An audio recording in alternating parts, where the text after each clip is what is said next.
반갑습니다. 여러분, 오늘 예배하러 나오신 여러분들, 하나님께 찬양하며 예배하고 기도하시는 모든 순간순간 속에서 하나님이 여러분을 사랑하시는 그 하나님의 사랑을 느끼는 귀한 시간 되기를 주님의 이름으로 소망합니다.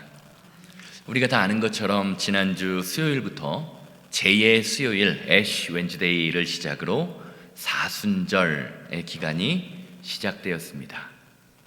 사순절이란 이 세상을 구원하시기 위하여 이 땅에 오신 예수 그리스도의 십자가의 고난을 기억하며 우리도 성도로서 하나님의 자녀로서 예수 그리스도의 고난에 동참하자라는 의미가 있는 절기입니다. 그래서 사순절을 시작으로 교회의 절기는요, 그리스도를 묵상하는 고난주간, 성금요일, 부활절까지 이어지게 됩니다. 성경은요, 이렇게 그리스도의 고난에 동참하는 성도의 삶, 성도의 능력에 대하여 다음과 같이 증거하고 있습니다. 로마서 8장 17절 함께 보시기 바랍니다. 자녀이면 또한 상속자요 곧 하나님의 상속자요 그리스도와 함께한 상속자이니 우리가 그와 함께 영광을 받기 위하여 고난도 함께 받아야 할 것이라. 아멘. 성경은요, 예수 그리스도의 고난에 동참하는 성도들만이 주님께서 우리에게 주시는 영광의 승리, 부활의 승리를 함께 누릴 수 있을 것이라고 이야기합니다. 우리의 자아는요, 고난 없는 영광, 고난 없는 축복을 원하는 마음이 있습니다. 그런데 실제로 신앙생활에 고난 없는 영광, 고난 없는 축복은 없습니다. 현대 교회 안에서 능력이 사라지고 하나님의 사랑이 사라지는 이유는요, 예수 그리스도를 향한 고난이 사라지고 있기 때문입니다. 오직 예수 그리스도의 고난에 함께하는 사람만이 예수님의 능력에 함께하며 예수님의 부활의 승리를 누리게 될 것입니다. 이것이 성경이 말하는 것입니다. 다른 복음은요, 가짜 복음입니다. 진짜가 아닙니다. 우리를 속이려는 악한 사탄의 세력의 유혹입니다. 자, 그렇다면 예수님의 고난을 묵상하는 사순절의 기간 동안 저와 여러분들 같이 주님의 고난에 함께 동참하기 원하는 성도들은 과연 그리스도인으로서 어떤 삶을 살아야 할까요? 사실 이 질문은요, 하나님이 기뻐하시는 삶, 성도가 이 세상을 살아가면서 하나님이 기뻐하시는 삶이 과연 무엇이냐라는 것과 아주 밀접한 관련이 있다고 할 수 있습니다. 아마 대부분의 성도님들은요, 사순절에 어떻게 하는 것이 하나님을 기쁘시게 하는 것이냐라고 하는 질문을 들으신다면 아마 대부분은 이렇게 대답하실 것 같습니다. 사순절에는 평소와는 다르게 좀 경건하게 살아야 한다. 그것이 사순절을 지내는 성도의 모습이다라고 생각하실 것입니다. 아마 이렇게 생각하시는 분들 많을 겁니다. 자, 그러면 여기서 한 가지 더 질문을 드려보겠습니다. 과연 우리가 성도로서 경건하게 산다, 거룩하게 산다라는 것은 과연 무엇일까요? 사실 이런 질문을 받으면요, 많은 분들이 난감해합니다. 왜냐하면 경건하다, 거룩하다라는 것이요, 뭔가 아는 것 같기는 한데 또 설명하려면 그렇게 쉽지 않은 기분이 들기 때문입니다. 아마 여기 계신 많은 분들도요, 경건이라는 생각을 하면 이런 단어들이 떠오르실 것입니다. 자애, 절제, 금욕, 금식기도, 내려놓음. 그리고 이런 단어들은요, 저와 여러분들에게 이런 느낌을 주죠. 경건하다라는 것은 무겁고 침울하다, 무엇인가 좀 힘들고 어려운 것 같다라는 느낌을 줍니다. 맞습니다. 대부분의 교회들이요, 사순절의 기간 동안 이런 분위기를 유지하려고 애쓰고 힘을 씁니다. 방금 말씀드린 것 같이 절제하고 금욕하며 금식하는 행동들, 그래서 우리의 마음속에 어렵고 힘들고 무겁게 느껴지는 것이 경건한 삶이다라고 생각하기 때문입니다. 저희 교회는 그렇게 심하지 않지만 보수적인 교회는요, 성도님들이 예배에 출석할 때, 특별히 사순절의 기간 동에는 옷차림에도 크게 신경을 쓰곤 합니다. 밝고 화려한 옷, 멋진 옷을 입는 것보다는 어둡고 무거운 색깔의 옷을 입기도 하고, 자유롭고 캐주얼한 옷보다는 정장을 차려입으라고 은근히 압박을 하기도 합니다. 또한 교회적으로는요, 사순절의 기간 동안 자극적인 것을 즐기는 것과 관련된 행동들을 자제하는 분위기를 은근히 만듭니다. 그래서 저희도요, 근본 사순절 기간을 맞아서 속회별로 돌아가면서 릴레이 금식 기도를 하기로 했습니다. 그리고 마음속에 이런 것을 하면서 은근히 부담을 갖게 됩니다. 물론 이런 일련의 행동들이 나쁜 것은 아닙니다. 우리를 위하여 십자가에 달려 돌아가신 예수님, 그리고 십자가에서 예수님이 겪으신 그 고난을 생각할 때 저와 여러분들 같은 성도들이 마냥 희덕거리며 먹고 마시고 놀며 즐길 수 없는 것이 우리의 현실이기 때문입니다. 그러나 우리가 그리스도인으로서 이런 외적인 경건의 행동을 하면서 반드시 경계해야 하고 조심해야 할 일들이 있습니다. 그것은 우리의 외적인 경건의 모양이 형식으로만 머물러서는 안 된다라는 것입니다. 디모데후서 3장 5절 말씀 함께 보시겠습니다. 경건의 모양은 있으나 경건의 능력은 부인하니 이런 자들에게서 내가 돌아서라. 사도 바울이 디모데에게 당부하는 거죠. 경건의 모양은 있으나 경건의 능력이 없는 사람들이 있다는 것입니다. 사랑하는 여러분, 성도에게 중요한 것은요, 외적인 모양, 외적인 형식이 아닙니다. 하나님을 향한 우리의 마음, 그것이 더욱더 중요합니다. 디모데후서 3장이 말하는 것이 무엇입니까? 교회 안에 예수님을 사랑하는 마음 없이도, 경건의 능력을 부정하면서도 교회의 분위기 때문에 나를 바라보는 다른 사람들의 시선 때문에 거룩한 척하는 사람들이 아주 많이 있다라고 말해주고 있습니다. 예수님도 이와 비슷한 맥락으로 바리새인들을 향하여 이렇게 말씀하십니다. 누가복음 12장 1절 함께 보시기 바랍니다.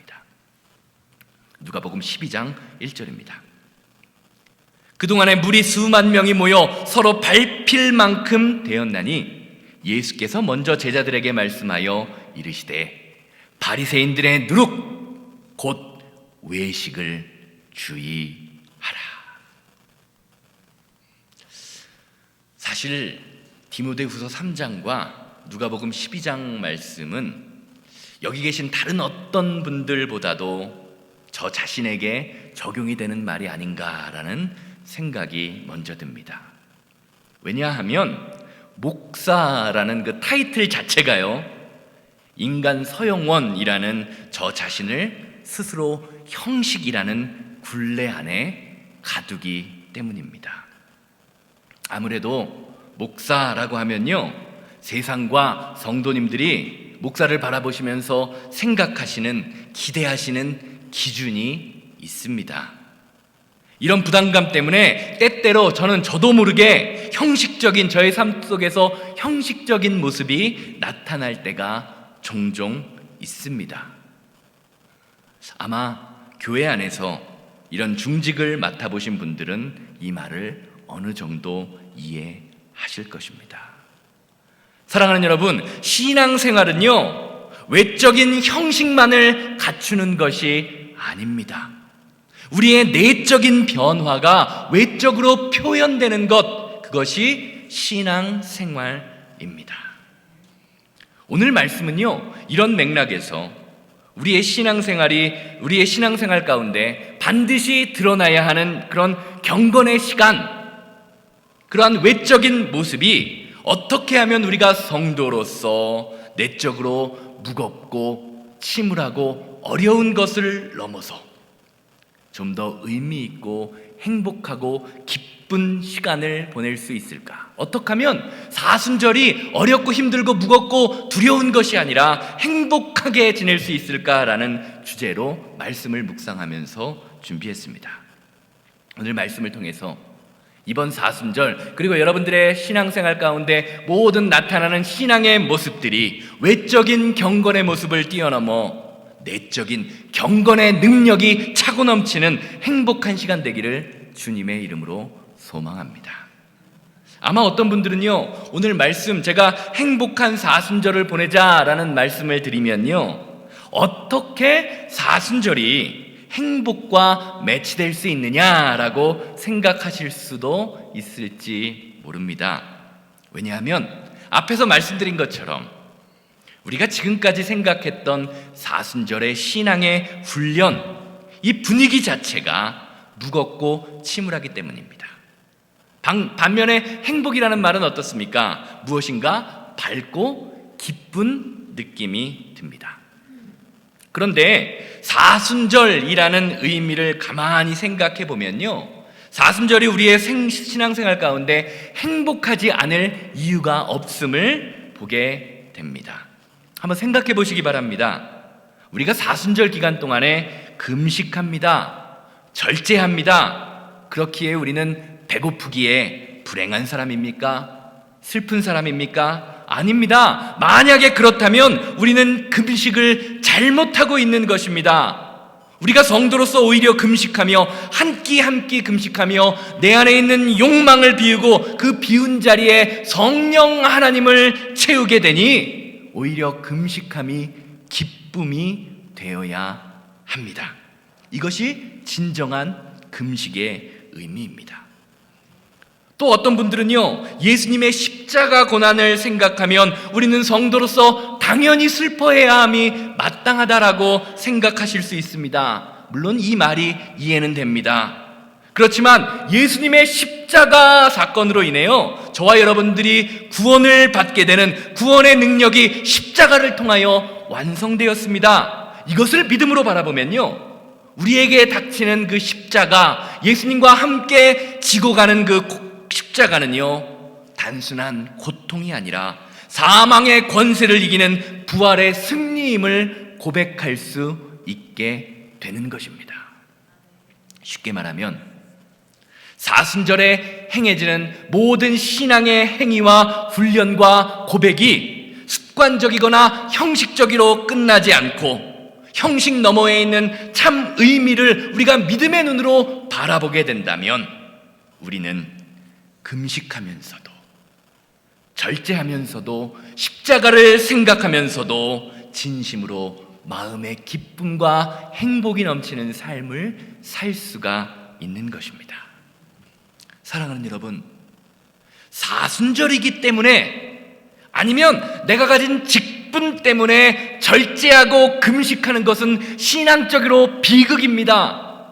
우리가 금식해야 하는 이유는요, 예수님을 사랑하기 때문에, 하나님의 능력이 금식함으로 나를 통하여 드러내기 때문에, 우리를 사랑하시는 예수님을 닮고 싶기 때문에 성도는요, 사순절이건 사순절이 아니건 성도로서 경건한 삶, 절제의 삶을 살아야 하는 것입니다. 이런 점에서 오늘 우리가 함께 읽은 갈라디아서 말씀은요, 사순절을 맞아서 경건의 모습으로 주님께 한 걸음 한 걸음 다가가고자 하는 저와 여러분들에게 커다란 위로와 영감을 준다고 할 수 있습니다. 16절 말씀 함께 보시겠습니다. 사람이 의롭게 되는 것은 율법의 행위로 말미암음이 아니요 오직 예수 그리스도를 믿음으로 말미암는 줄 알므로 우리도 예수 그리스도를 믿나니 이는 율법의 행위로서가 아니고 그리스도를 믿음으로써 의롭다함을 얻으려 함이라. 율법의 행위로서는 의롭다함을 얻을 육체가 없느니라. 아멘. 갈라디아서 교회는요, 사도 바울이 2차 전도 여행 중에 지금의 터키 튀르키에 지진이 일어난 곳, 그곳의 수도인 앙카라라는 곳에 세웠던 교회입니다. 사도 바울이 일정 기간 목회를 하고 난 이후에 사도 바울이 떠나자 갈라디아 지역에 이단의 세력들이 출몰합니다. 그 근거지는 바로 유대인들이었습니다. 그들은요, 유대인들이 구원받기 위해서 율법을 지키고 할례를 받아야 하는 것처럼 이방인인 너희들도 구원을 받기 위해서는 율법을 지키고 특별히 남자들은 할례를 받아야 한다라고 그러한 율법의 행위들을 강조하면서 교회를 혼란에 빠뜨립니다. 그래서 오늘 말씀을 보면요, 사도 바울이 그들의 행위를 보면서, 그들의 신앙의 고백을 보면서 아주 중요하게 비교하는 두 개의 단어가 있습니다. 그것은 바로 율법의 행위와 그리스도를 믿음이라는, 행위와 믿음이라는 두 개의 단어입니다.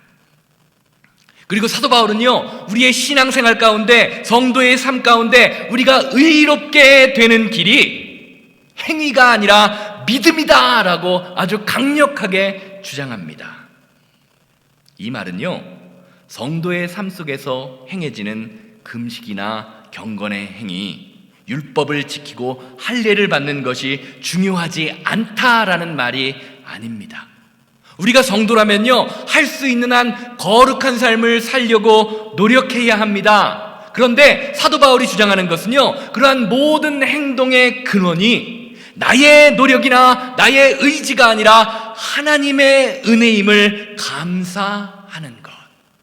하나님이 나에게 힘 주시기 때문에 이러한 모든 것을 할 수 있다는 것을 믿음으로 고백해야 한다라고 말해주고 있습니다. 왜 금식하십니까? 왜 예배하십니까? 왜 헌금하십니까? 하나님의 은혜 때문이다 라는 것입니다.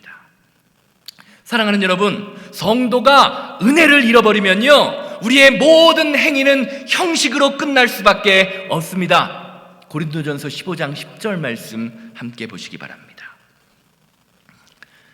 그러나 내가 나된 것은 하나님의 은혜로 된 것이니 내게 주신 그 은혜가 헛되지 아니하여 내가 모든 사도보다 더 많이 수고하였으나 내가 한 것이 아니요 오직 나와 함께 하신 하나님의 은혜로다.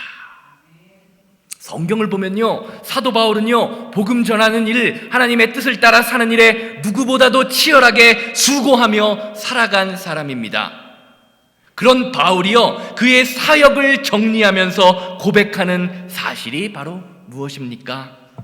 내가 행한 모든 것, 내 열심과 내 노력이 아니라 하나님이 하셨다. 누가 하셨다? 하나님이 하셨다라는 고백입니다. 나는 하나님의 은혜로 쓰임받은 도구에 지나지 않는다라는 것입니다. 사랑하는 여러분, 우리 교회의 역사를 한번 돌아보시기 바랍니다. 여러분의 인생을 한번 돌아보시기 바랍니다. 우리 교회를 누가 세우시고 누가 인도하셨습니까? 내가 했습니까? 하나님이 하셨습니다. 여러분의 가정을 누가 세우셨습니까? 내 힘과 능력으로 세운 겁니까? 내가 잘나서입니까? 아닙니다. 신앙인이라면 하나님이 세우셨다고 고백합니다. 여러분의 사업장은 어떻습니까? 여러분의 사업장을 누가 인도하고 누가 세우고 있습니까? 나입니까? 아닙니다. 하나님입니다. 옆 사람 보면서 이렇게 고백하시기 바랍니다. 하나님이 하셨습니다. 하나님이 하셨습니다. 사랑하는 여러분, 교회 안에서 내가 드러나게 되면요, 하나님의 영광이 가리워집니다. 그렇기에 내가 무엇인가를 행한 것에 만족하게 된다면 우리의 신앙생활은요, 비극으로 끝날 수밖에 없습니다. 이어지는 말씀이요, 그것을 분명히 알려주고 있습니다. 17절에서 18절 말씀 함께 보시기 바랍니다. 만일 우리가 그리스도 안에서 의롭게 되려다가 죄인으로 드러나면 그리스도께서 죄를 짓게 하시는 자냐? 결코 그럴 수 없느니라. 만일 내가 헐었던 것을 다시 세우면 내가 나를 범법자로 만드는 것이라. 말이 조금 어렵죠? 이해하기가 어려운 것 같습니다. 쉽게 설명해 드리겠습니다. 의롭게 되려다가 죄인으로 드러난다라는 이 말의 뜻은요, 많은 사람들이 하나님의 말씀에, 하나님의 은혜에 감동을 가지고 믿음의 결단을 가지고 신앙적인 행위를 한다는 말입니다. 그런데 그것이 온전히 하나님이 주신 은혜와 힘이 바탕이 되지 않으면 그 결단과 믿음의 행위로 인하여 저와 여러분들의 죄된 모습, 나의 자아의 모습이 드러나게 된다는 말입니다. 왜냐하면 우리 인간에게는요, 의로운 삶과 의로운 능력을 유지할 힘과 능력이 절대적으로 부족하기 때문입니다. 아니, 없기 때문입니다. 모르기 때문이 아닙니다. 우리의 연약함 때문입니다. 내 힘을 의지하면 의지할수록 우리의 연약함이 드러납니다. 그것을 오늘 말씀은요, 자신이 헐었던 것, 내가 말씀을 지키며 살겠다라고 하는 것을 다시 세워 예전으로 돌아가는 범법자라고 말합니다. 쉽게 말하면요, 이 말은 이렇게 풀었을 수 있습니다. 많은 성도님들이요, 어느 날 하나님의 말씀, 하나님의 뜻을 따라서 신앙적인 결단을 합니다. 사업을 하시는 분들 중에 어떤 분들은요, 주일날 사업장을 닫겠다, 또 어떤 분들은 술을 끊겠다, 어떤 분들은 은밀한 죄를 끊기로 다짐을 합니다. 그런데 어떻습니까? 시간이 지나면 지날수록 우리의 결단이 약해집니다. 그리고 결단이 약해지다 보면 어떻게 되죠? 다시 예전의 모습, 죄된 자아의 모습으로 돌아갑니다. 그리고 절망적인 모습, 신앙적인 절망에 빠져서 스스로를 바라보며 이렇게 생각하죠. 나는 안 되는 사람이야 라고 스스로 정죄하거나, 믿음의 행위, 하나님의 뜻을 따라 살아가는 것은 성경에 나오는 사람들이나 목사님, 장로님, 권사님과 같이 믿음 좋은 사람들만이 할 수 있는 것이라고 생각합니다. 예전에 신앙생활 열심히 하고 열심을 내시다가 지금 교회에 출석하지 않는 분들, 신앙의 절망에 빠진 분들이 공통적으로 하시는 말씀이 있습니다. 아마 다들 아실 거예요. 뭐죠? 예전에 열심히 하셨던 분들 되게 이런 말씀 하시죠. 내가 예전에 다 해봤어. 내가 예전에 다 해봤는데 아무 소용 없더라고. 내가 해봤다는 건 누가 강조가 되는 거죠? 내가 강조되는 거예요. 여러분, 이 말 들어보셨죠? 내가 예전에 다 해봤어. 이 말은요, 신앙생활을 하나님의 도우심으로 한 것이 아니라 내 힘과 의지로 했었다라는 증거입니다. 내 힘으로 하다 보니 지치고 힘들어서 결국에는 나가 떨어져 버린 것입니다. 오늘 말씀을 보면요, 갈라디아 교회 안에 이런 일들이 존재했습니다. 믿음 없이 행하는 행함이 구원을 가져다 주는 줄 알고 내 힘과 능력으로 열심을 내다가 하나 둘씩 예전의 모습, 아니 예전보다 더 못한 모습으로 돌아간 사람들이 하나 둘씩 생겨났습니다. 그런 자들을요, 사도 바울은 헐었던 것을 다시 세우는 범법자다라고 이야기하는 것입니다. 사도 바울은요, 그런 성도들을 향하여 변화를 촉구합니다. 19절 말씀 보시기 바랍니다. 내가 율법으로 말미암아 율법에 대하여 죽었나니 이는 하나님에 대하여 살려 함이라. 이 부분을요, 새번역 성경, 쉬운 성경은 이렇게 번역하고 있습니다. 나는 율법과의 관계에서는 율법으로 말미암아 죽어버렸습니다. 그것은 내가 하나님과의 관계 안에서 살려고 하는 것입니다. 아멘. 사랑하는 여러분, 성도는요, 하나님이 주시는 힘으로 살아가는 사람입니다. 하나님이 주시는 힘으로 신앙생활을 하는 사람입니다. 그래서 사도 바울은요, 자신을 가리켜서 이렇게 고백합니다. 율법에 대하여는 죽고 하나님에 대하여는 살았다. 하나님에 대하여 산다라는 것은요, 하나님이 주시는 은혜와 하나님이 주시는 힘으로 신앙생활을 하고 이 세상을 살아간다라는 말입니다. 이 세상을 살아가는 것이 세상의 힘이나 물질이나 능력이 아니라는 것입니다. 사랑하는 여러분, 우리는 연약한 존재입니다. 믿으십니까? 여러분 연약하십니까? 그러나 우리의 연약함을 하나님께 드릴 때 우리의 연약함을 통하여 하나님의 강함이 드러납니다. 우리의 연약함을 사용하셔서 우리가 알지도 못하고 경험하지도 못하고 생각하지도 못했던 일들을 이루어내시는 분, 그분이 우리가 믿는 하나님, 예수님입니다. 세상을 한번 보세요. 세상은요, 강해지라고 말합니다. 많이 모아서 부자가 되라고 말합니다. 강해져야 내 가정을 지킬 수 있고, 강해져야 내 사업장을 지킬 수 있고, 강해져야 내 삶을 지켜낼 수 있다고 말합니다. 그런데 하나님께서는요, 철저히 약해지고 철저히 낮아지라고 말씀하십니다. 어디까지 약해지고 어디까지 낮아져야 합니까? 20절 말씀, 오늘 말씀 한번 보시기 바랍니다. 어디까지 낮아지라고요? 주님이 지신 십자가에 저와 여러분들의 삶을 드리는 순간까지 낮아지라고 말합니다. 20절 말씀 함께 보십니다. 내가 그리스도와 함께 십자가에 못 박혔나니 그런즉 이제는 내가 사는 것이 아니요 오직 내 안에 그리스도께서 사시는 것이라. 이제 내가 육체 가운데 사는 것은 나를 사랑하사 나를 위하여 자기 자신을 버리신 하나님의 아들을 믿는 믿음 안에서 사는 것이라. 아멘.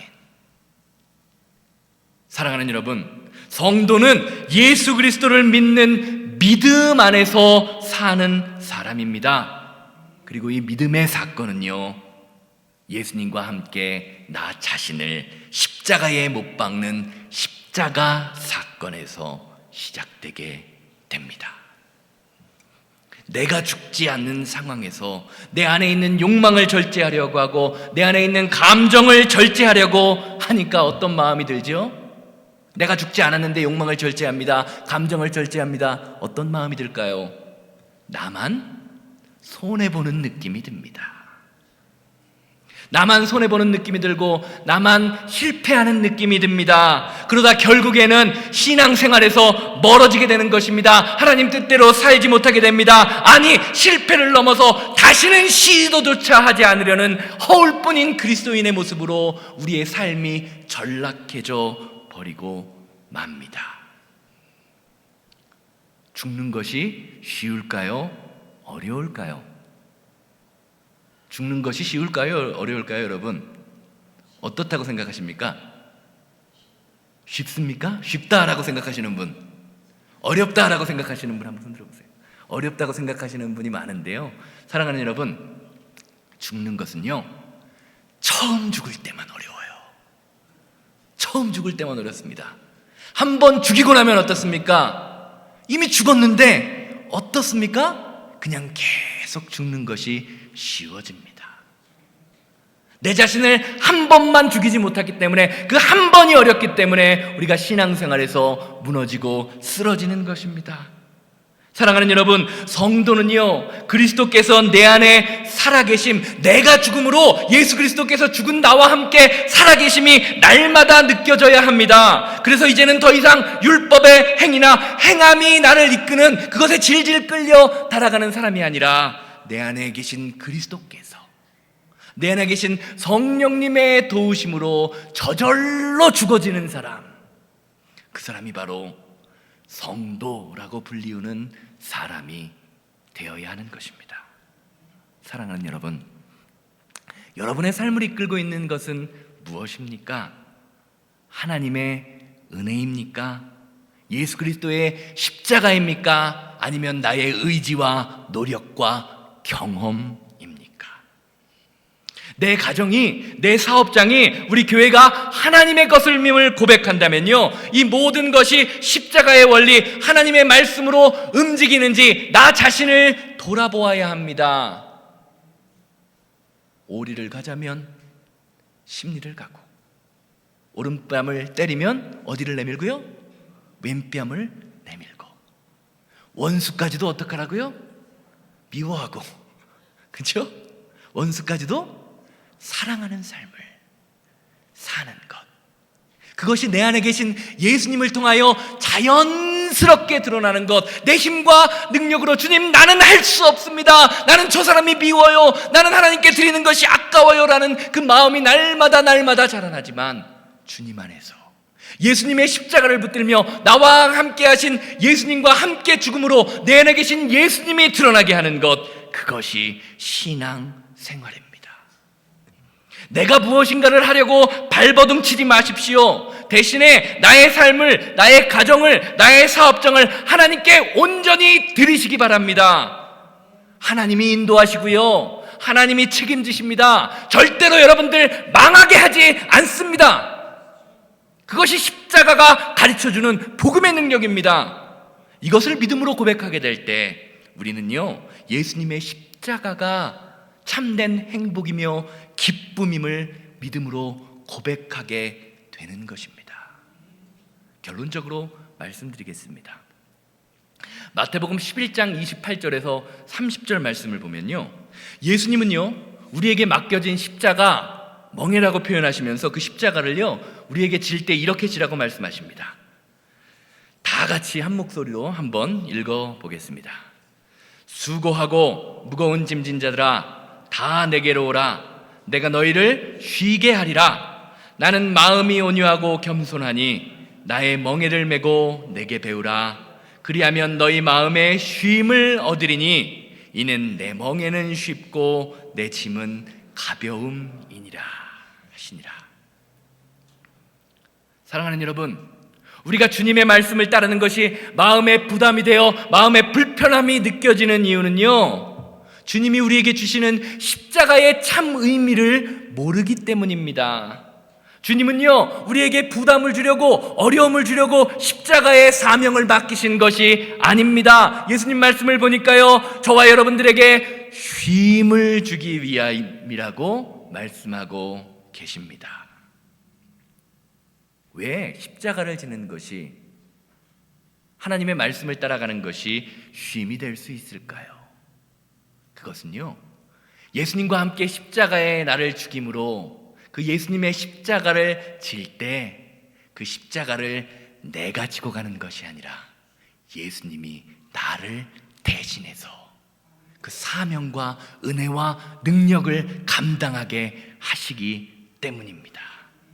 그래서 예수님은요, 내가 나에게 배우라 라고 말씀하시면서 그렇게 배운 자들에게 쉽고 가볍다, 너희 마음에 쉼을 얻을 것이다 라고 말씀하고 계십니다. 여러분, 어떤 사람하고 다퉈보셨나요? 싸워보셨나요? 어떻든가요? 싸우고 다투면요, 기도도 안 됩니다. 예배가 온전히 하나님 앞에 드려지지 않습니다. 참 평안과 안식은요, 십자가에 나를 죽이고 주님 앞에 나의 삶을 드리고 나의 인생을 드릴 때 시작되는 것입니다. 그러면요, 참 평안과 안식이요, 예수 그리스도의 십자가를 통하여 저희에게 돌아오게 된다고 예수님이 말하시는 것입니다. 이런 것을 깨달은 성도에게는요, 사순절이기 때문에 경건한 삶을 살아야 하는 것이 아니라, 사순절이기 때문에 금식하는 삶을 사는 것이 아니라 십자가의 은혜를 알기 때문에, 예수님이 나와 함께 하시기 때문에 날마다 좁은 길을 걸으며 항상 기뻐하는 성도의 삶을 살 수 있는 하나님의 은혜와 능력이 저와 여러분들에게 임하게 된다고 예수님이 알려주고 계십니다. 저 한번 따라해 주세요. 이 말씀하시면서 말씀 마치겠습니다. 나는 손해보지만 행복합니다. 행복하십니까? 나는 잃어버려도 감사합니다. 나는 나누어 주고도 더 기쁩니다. 이 은혜와 능력이 오늘 예배하시는 여러분들의 삶과 가정과 사업장에 날마다 풍성하게 임하게 되기를 주님의 이름으로 소망합니다. 이 시간 다 같이 자리에서 일어나서 십자가 주님, 십자가 위에 나를 죽이기 원합니다. 십자가 위에 나를 드리기 원합니다. 다 같이 찬양하고 주님 앞에 우리의 마음을 결단하는 시간 갖도록 하겠습니다.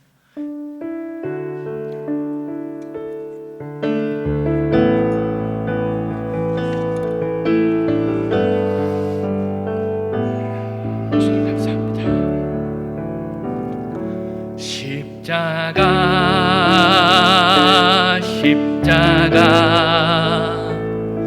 그 위에 나 죽었네. 그 사랑 내 속에 강같이 다시 한번 십자가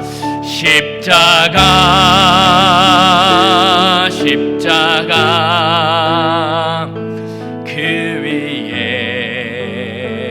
나 죽었네. 그 사랑 내 속에 강같이 흐르네. 그의 생명 내 속에 그의 능력 내 안에 그의 소망 내 삶에 나의 삶 주의 것 십자가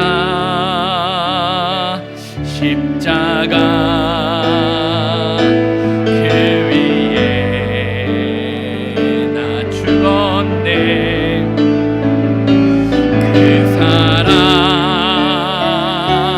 내 속에 강같이 이 시간 다 같이 기도하실 때 거룩하신 하나님, 우리의 주님의 십자가 앞에 내 삶을 드리기 원합니다.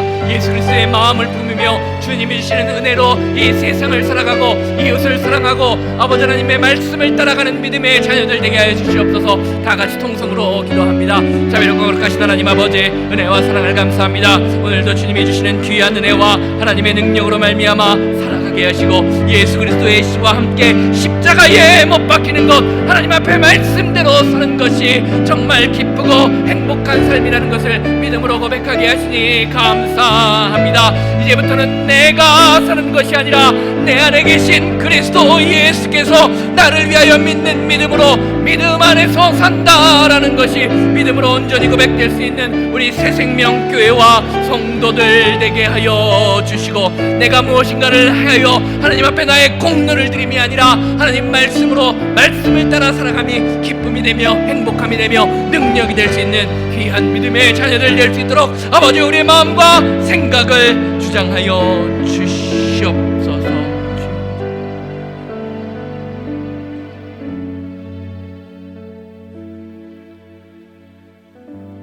주님 감사합니다.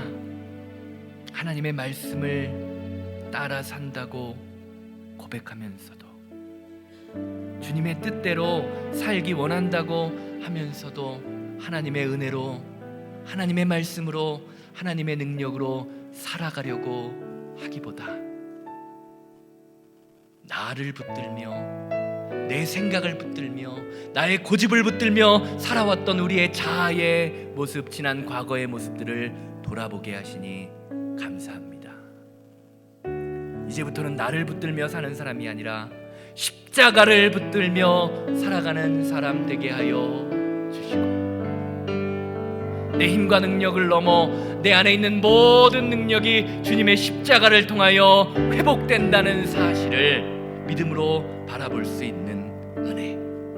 그래야 주님이 주시는 참된 회복과 평화, 쉼을 날마다 얻을 수 있는 은혜의 백성들이 될 수 있도록 우리 새생명교회와 성도님들의 삶을 주장하여 주시옵소서.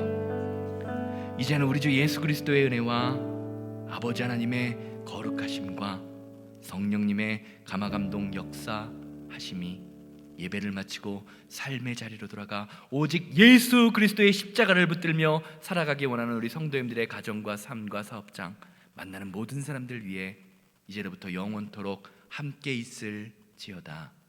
아멘.